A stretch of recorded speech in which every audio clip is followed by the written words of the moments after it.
G'day and welcome to the Grow a Small Business Podcast. I'm your host, Troy Truen. Each week, we speak with an owner who has grown a business with 5 to 30 team members to something bigger. Diving into their numbers and unearthing the pain they've experienced, we explore what they did to overcome each barrier and what they would do differently from day one. Let's get into it. Welcome everyone. Today I'm interviewing Angela Atache from ADV Romania Group based in Iași, Romania. Thanks for your time today, Angela. You're welcome. Thank you for inviting me. Let's start with how we know each other. So I reached out on LinkedIn, thought you might be a great guest to come on. Yes, LinkedIn is a good opportunity to meet each other and to share the experience even outside of Romania of what we are doing. So we are very grateful for this. Tell our audience a bit about your business, what it does and how it makes money. ADV Romania Group, it's a group of social enterprises. We are 4 entities in these groups, and we started 20 years ago. And what we are doing is a social business because we are reinvesting 100% of the profit in our social services, work integration services for people with disabilities and from other vulnerable groups, especially youth that are coming from different child protection systems, and we are giving them actually a chance to have a job and also to benefit from different additional services for a good work integration in the labor work, but also in our social enterprises. And we are producing different types of equipments for different companies. We are having archiving services, we are having tailoring services, roasted coffee, and also printing services. And we are trying to create different opportunities for these youth, especially from vulnerable groups. And also we are taking care of another 4 social services, day centers for children and youth from different rural communities in which are coming around around 600 youth and children each year. Yeah, terrific. Doing a lot of great work for a lot of people. Yeah, it's a challenge to do this in Romania because the social businesses, even we are having a law on social economy because the field in which we are working is a social economy. Unfortunately, we don't have any support from the government. We are paying the same taxes as a regular business. And it's a challenge to reinvest and to be sustainable in what we are doing.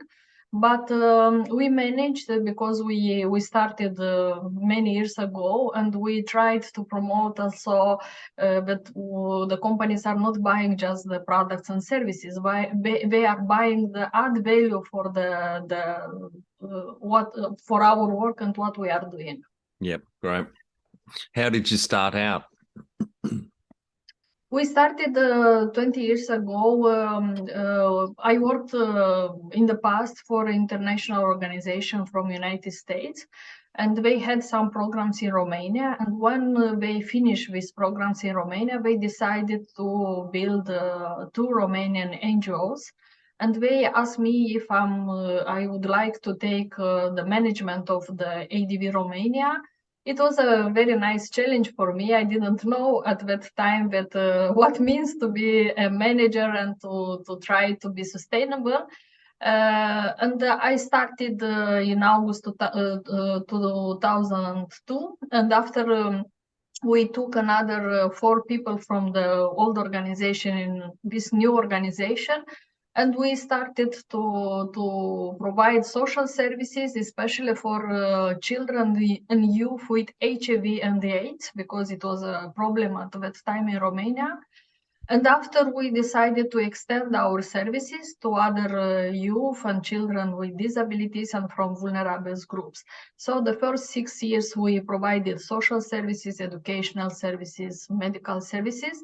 But after we decided to develop professional integration services for these youth, and to be able to go on the labor market. So in 2008, we started to teach them and to qualify them in different types of professions. And we wanted to go with them on the labor market and to start to hire them, because in Romania it's very low the rate of the people with disabilities that are working. So we went to the labor market and we wanted to do this, but unfortunately we didn't manage, because in 2008 the economical crisis hit Romania also. And we were very upset because we didn't manage to do what we wanted. So we decided to hire this youth with disabilities in our organization. And we hired around 25 people, not just one or two. And after we saw that what we are doing is working, and we looked to other countries to see what kind of business is this, to take the chance to be not just a social services provider, but also a work integration provider of different types of services in this field. So we found that it's called social economy. We liked very much. And after we start to advocate at the national level to establish a law of social economy in Romania too. So in 2015, we managed to have a law in Romania. Unfortunately, this law is coming just with the definition of what means a social enterprise, a work integration social enterprise, how to be authorized for this, but no significant support for growing up this kind of services. What is good for Romania, being part of European Union, we are having European funds for development. So we managed to attract some European funds also, and to develop what we are doing. And we grow up. Now we are around 100 people hired in our group. Last year we had around 4.5 million euro turnout. Yep. And so we are reinvesting, as I said, 100% of the profit in social impact and our social mission. So with the law change coming up for social enterprises there, the government's not even giving you a tax break, so you don't have to pay tax. Is that not changing?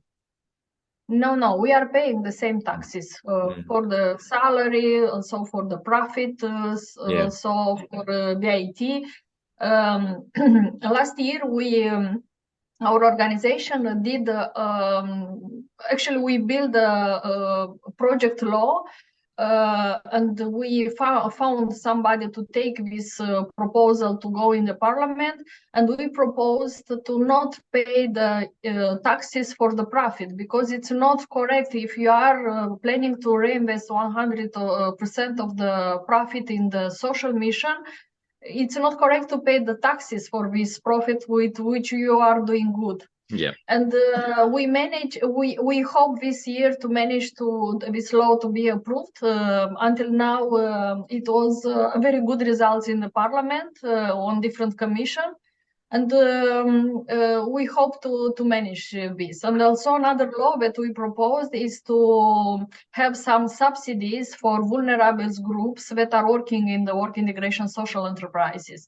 In Romania and also in the European Union, the work integration social enterprises are businesses, social businesses, in which 30% of the people that are working in this organization are people from vulnerable groups. So it's very important to stimulate and to help these social enterprises to cover a part of the costs with this category of the people, because usually they don't have any degree, any qualification.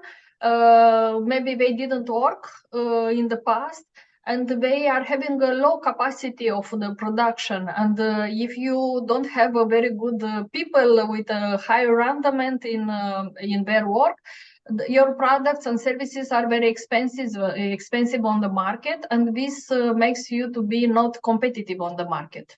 Yeah, absolutely. And when you started in 2002, how old were you when you started?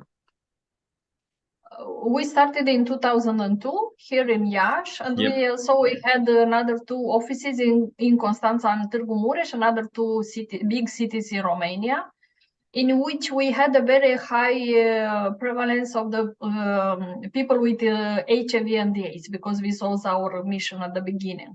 Yeah. But how old were you in 2002? How old I was? Yeah. I was 25 years. Yep. Great. It was a challenge to be a young entrepreneur. I bet. When was the moment you felt like you had succeeded? Probably after 2 years, because we managed to raise some money. Actually, we wrote some big projects, and we win this project. And at that moment, we hired many people in our organization. From 5 people, we became 28. It was a very big challenge for me. I was remember the first meeting that we had with all the team. And I was looking at these people, and in my mind, I was thinking how I will manage such a big team. I have to be an example, and I have to try to keep all the stuff in our organization, and to ensure the sustainability of what we are doing, because these people are trusting in me and the mission of the organization, and we have to do everything to be successful. And this was a very a very important point in my professional life. And after in 2008, when we hired people from vulnerable groups and people with disabilities, now we are having 19 persons hired in our social enterprises. And another 9 from other vulnerable groups. But it was a very strange situation, because this youth was actually our social beneficiaries, and after they became our colleagues. And we had to change our mentality as a staff, and how to work with them, how to communicate with them. And it was very nice until hiring them. They are calling us Mrs. Angela, Mrs. Irina. And after we hired them, they are telling us, how you are doing? You are my colleague. And it was a very big challenge for us to change the mentality of the staff and to accept these people in our organization as colleagues. And the second one was to try to promote on the market what we are doing. Yeah. I remember when I started to promote what kind of products and services we are doing, we are very proud, and we are telling to the people, look, we are doing this type of products with people with HIV and AIDS, and nobody wanted to buy our products. And we started to ask them, why you are not buying? And somebody told us, we are afraid that we will be infected with HIV and AIDS. And after we changed the strategy, and we went to the market with the story that we are hiring people with disabilities, because HIV/AIDS in Romania is including in disability according to the legislation, and nobody wanted to buy again. And we asked, why you are not buying our products? And the companies, people were telling us, because we don't trust that people with disabilities can do very quality products and services, and they have the capacity to do this at the high level of competition and competitiveness on the market.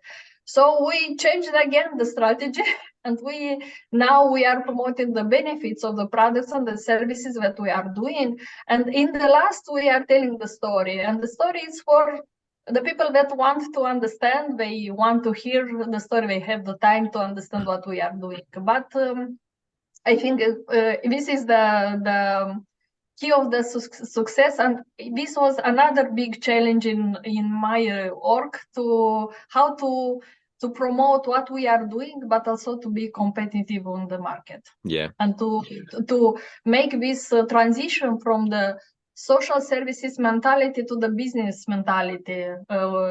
Personally, I went to different business trainings, conference, I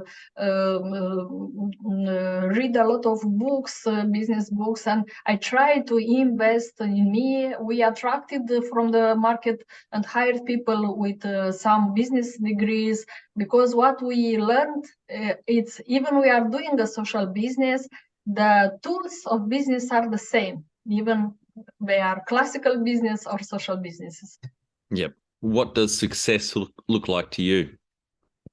The success is when the people around me are happy. For me, it's very important to see the people happy and to see that what I am doing day by day provide a good results and defines actually the good of our future. You know, to what to do, to be very to do things carefully, looking on the people, on the environment, and in the community.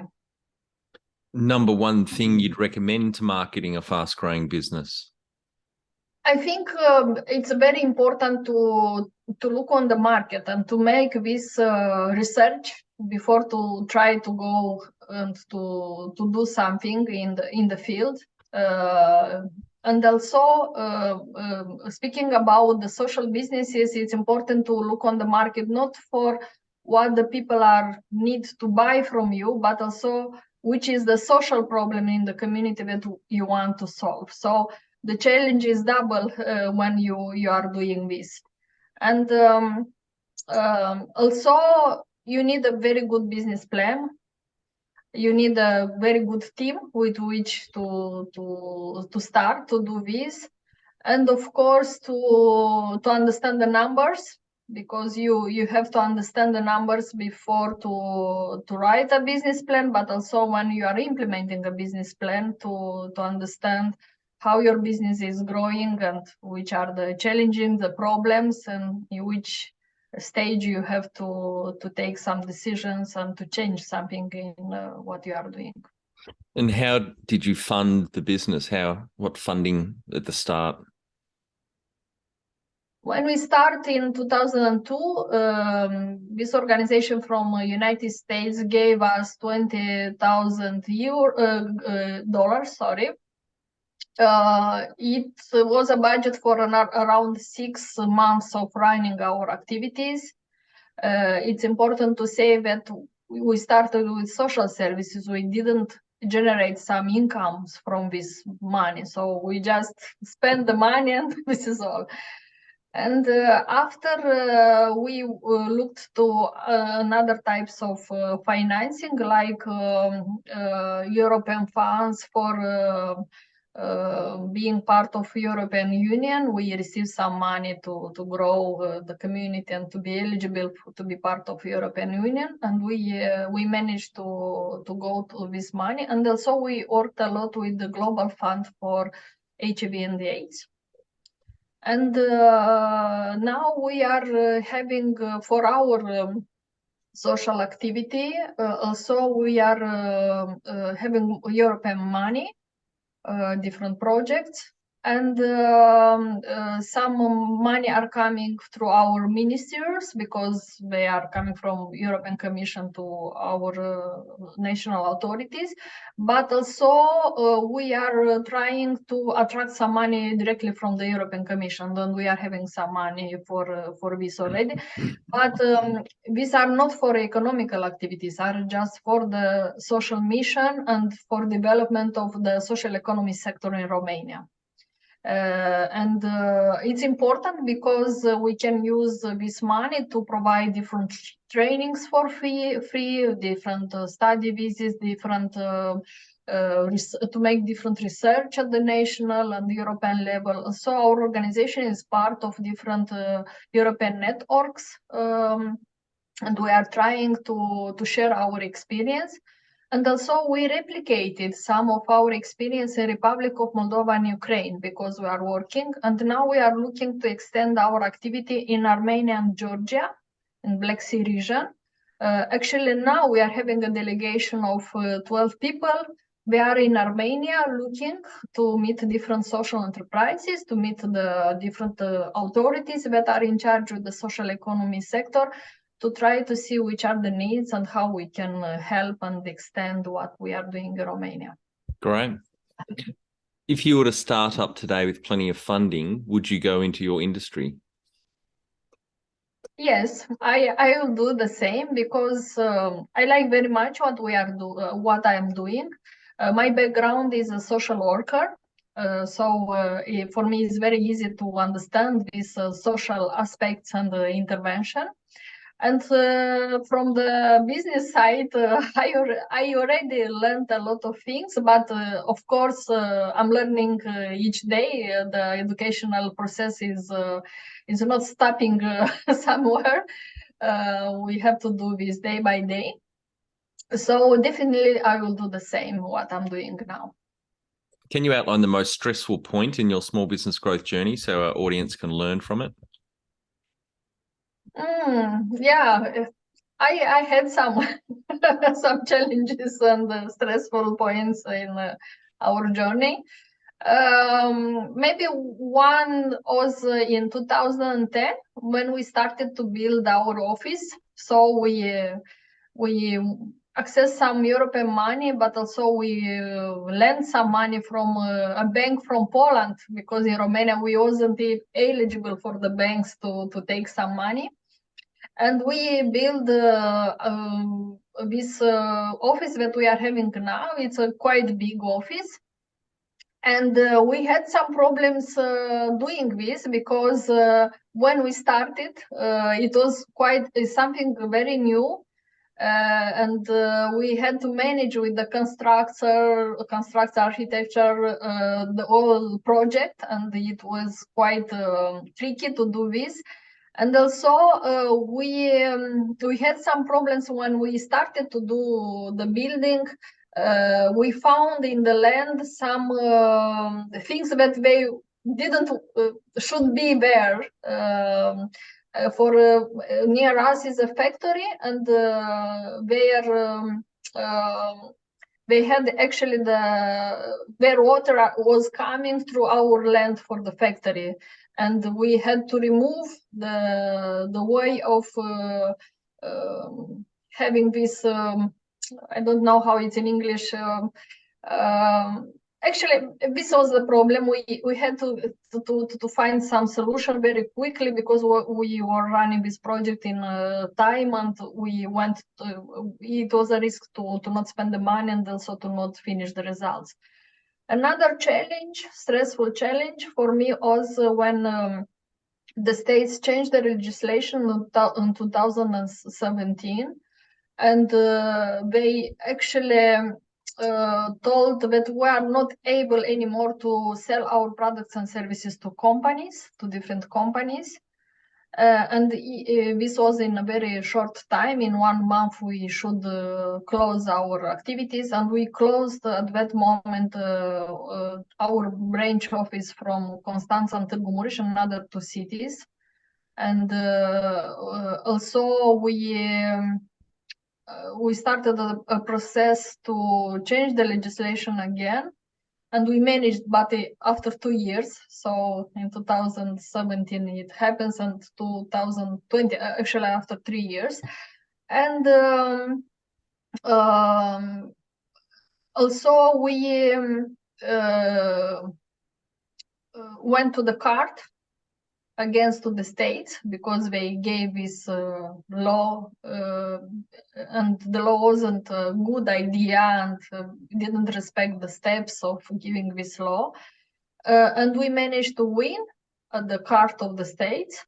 And now we are in the process with the states for asking some money for the damage that they created to our organization. Right. But we had the courage to do this and to fight for the right and for the things that we believe that wasn't okay at that moment. No. What area in business do you feel you've had to work on the most to add the greatest value? For me personally, it's a very hard at this moment to design, for example, the commercial policy in our organization, but I'm working with other specialists to do this. It's something that I'm not very confident with this. Also, I learned a lot of marketing. I'm not doing myself marketing, but we are having a team of people, and also we are working with some companies in this area. But it's important to learn different things, to know how to establish the objectives and how to do the monitoring of the results. And I think these are two areas in which I have to invest more in myself. What have you enjoyed the least about managing fast growth? The team. I have a very good team with which I'm working, and I think this is the key of the success. And in your list, you have to have a very good team and people with different I totally agree. Yeah, totally agree. And the second one is to have the vision and to have the courage to go on your vision. Yep. Leadership. To be also an example of your staff, of involvement and of making the process to work. Yeah. And sorry, please. Yeah, what's the thing you've enjoyed the least about managing the growth? What? I don't know, maybe to understand better the legislation, to understand how to work in this bureaucratical process of being a social business. Yes. A lot of documents that you have to do day by day, and this I think. And what do you love most about growing a small business? Day by day, we are doing new things, and because when you are running different projects, you have to design a project today, but be able to implement after 2 years, 3 years, or 4 years. So we are having a very big challenge, to be innovative, and this is a component in our organization, to be innovative, socially innovative, and to introduce this. What has been the biggest mindset shift for you in your small business growth journey? I think the mentality, and also what I'm thinking now, and I'm seeing now different things, and how the people around me are seeing different things, because to do this social and professional integration of people with HIV and with disabilities, it's not so common things, and we had to do a lot of education and also to change these mentalities, and also we did with us this and with our team. The number one habit you think a small business owner needs to develop and maintain? It's not easy to maintain and to develop, but if you are able to see in the challenges the opportunities and to work with them, I think it's a good way to be sustainable and to be in the market. Jump over to growasmallbusiness.com and leave your details to get a short 2-minute email I send on Fridays to help small business owners like you become better leaders. I include some reading or professional development resources I've discovered in the last week. Can you talk to how you've added people to the team, some wins, mistakes, and advice for those listening?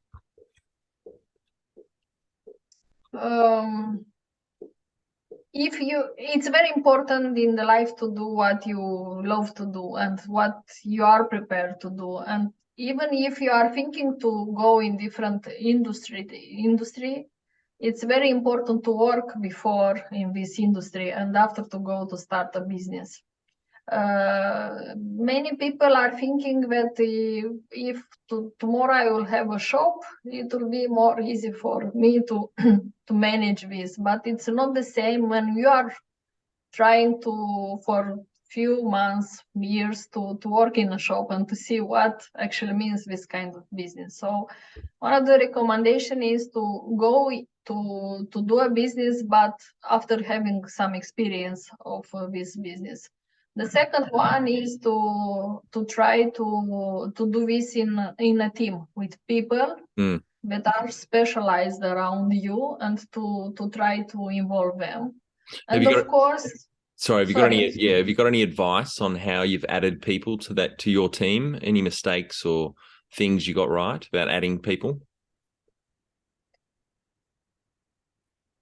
You are able to attract people in your team, being you an example of how to do things, and of course to have a very healthy organizational culture, because people now, they are not looking just for a job, they are looking for a sense of the life, to do something with add value, and this is important, and this add value is selling by the managers of the companies, but also by the culture of the company and the context in which they are doing.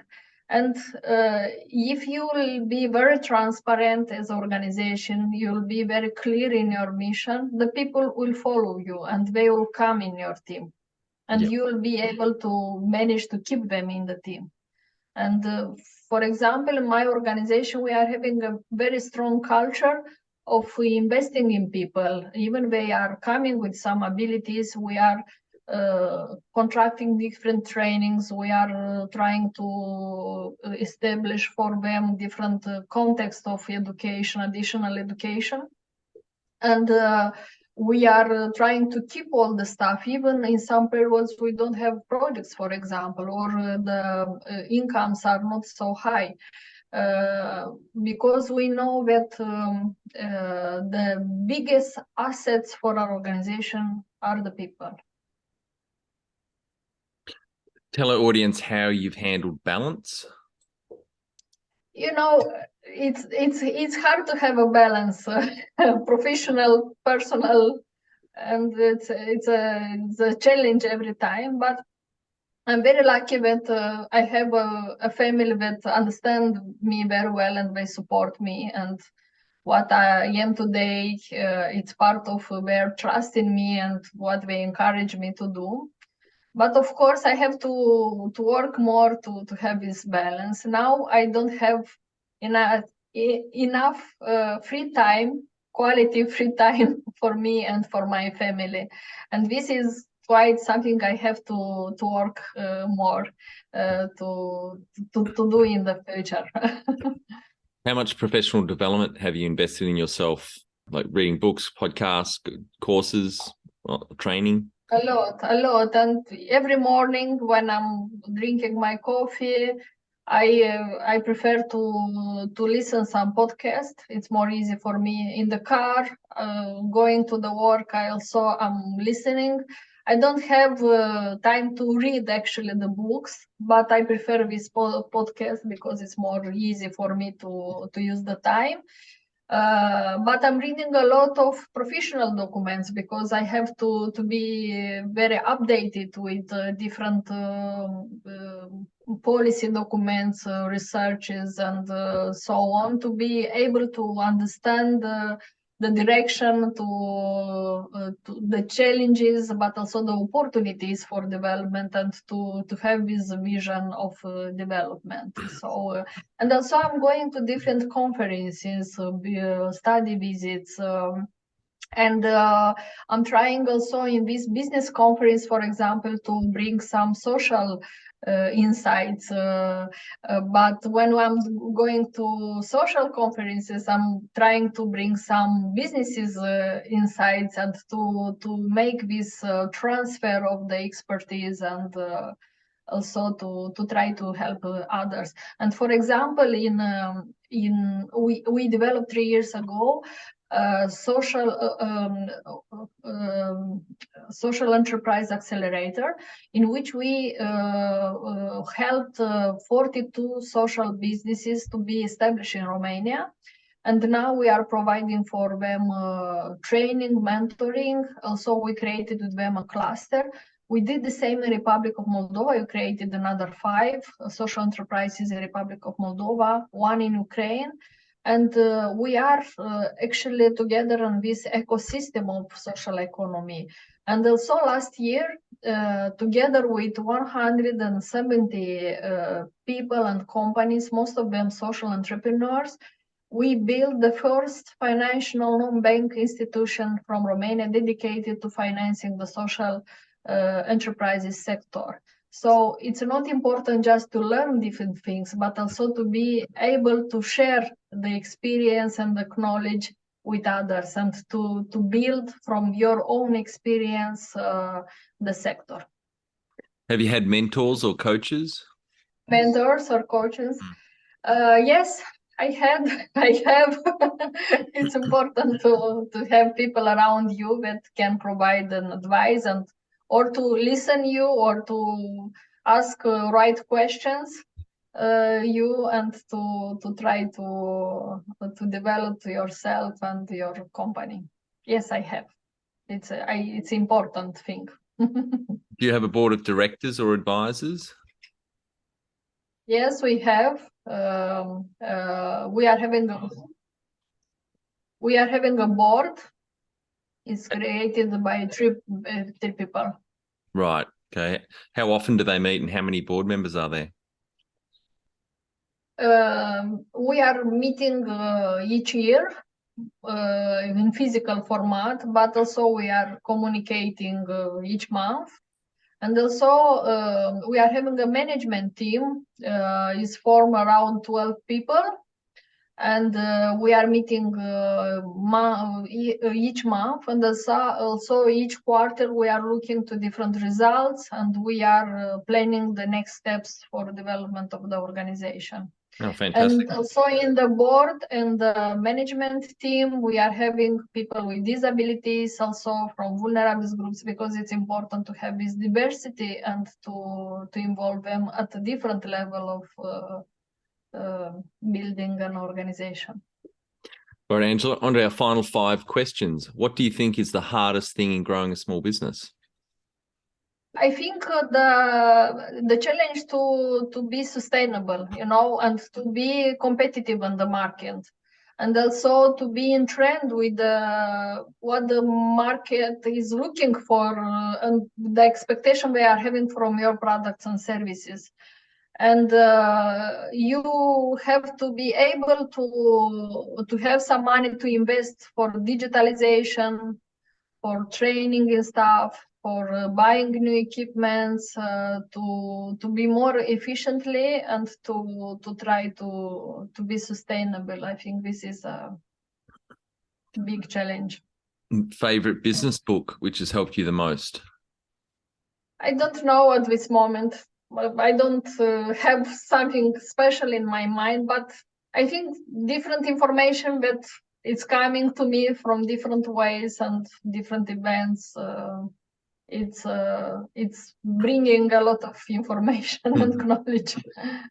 Any great podcasts or online learning tools you use for your own professional development? Yes, I like some podcasts that I'm following here in Romania from different people from business area, but also from this psychologist field, because it's important to understand how the people are thinking and how they are facing with their day-by-day challenges. And I have a lot of these people in Romania. And I like very much to listen them and to see their opinion. One tool. And regarding the tools, regarding the tools, I don't have a special tool to say that is preferable for me. But what I can say you that now we are working to design our own tools in our organization. It's some like a CRM, like a customer relation tools, but adapted to the social business. And what we are looking for to be dedicated, especially how to measure the social impact and indicators regarding this social impact that we are generating in our organization. Because on the market, we didn't find something specific because there are not so many social enterprises that are doing also the social impact and the economical impact. And we are trying to integrate this in this tool, how to manage, to measure this social impact. Final and my favorite question. What would you tell yourself on day one of starting out 21 years ago?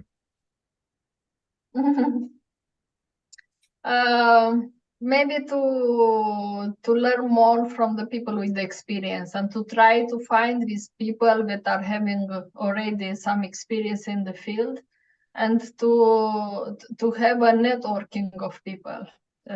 Nowadays we are having a lot of opportunities to make this network, but when I started, we didn't have this kind of challenges. We didn't have different conferences, different workshops, seminars to find these people. But I think it wasn't impossible. If I wanted to do this, for sure I was able to find some people with experience and to learn from them. Fantastic. Great advice.